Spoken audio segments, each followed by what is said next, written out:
Border ಹತ್ರ ಬಂದು ನಮ್ಮ ಕರ್ನಾಟಕದಲ್ಲಿ ಸಿಕ್ಕರ ಅನ್ನೋದ ಒಂದು ಖುಷಿ. ಹೆಂಗದ ಸರ್ ಹೇಳಿ ನೀವೊಂದು ಹೇಳಿ.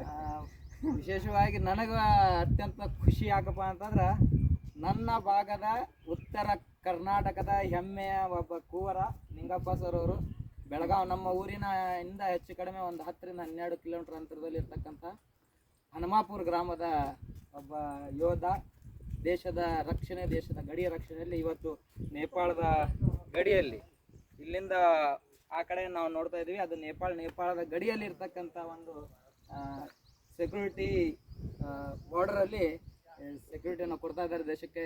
ಇವ್ರು ಇದ್ದಾರೆ ಅಂತೇಳಿ ಇವತ್ತು ನಾವು ನಮ್ಮ ಮನೆಗಳಲ್ಲಿ ಅತಿ ಸುರಕ್ಷವಾಗಿ ಮಲಗ್ತಾ ಇದ್ದೀವಿ, ನೆಮ್ಮದಿಯಿಂದ ಮಲಗ್ತಾ ಇದ್ದೀವಿ. ಇಂಥ ಯೋಧರು ಇವರನ್ನು ನಾವು ಯಾವತ್ತೂ ನೆನೆಸ್ಬೇಕು, ಇವ್ರನ್ನ ಸ್ಮರಿಸಬೇಕು.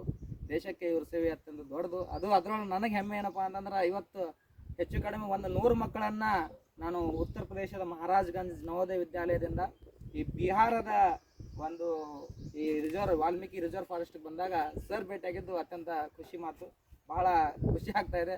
ವಿಶೇಷವಾಗಿ ನನ್ನ ನಾಡಿನ ಜನ, ನನ್ನ ಕನ್ನಡ ಮಾತನಾಡ್ತಕ್ಕಂಥ ಶಿಕ್ಷಕರು ಯೋಧರು ನಮ್ಮ ಜೊತೆ ಇದ್ದಾರೆ.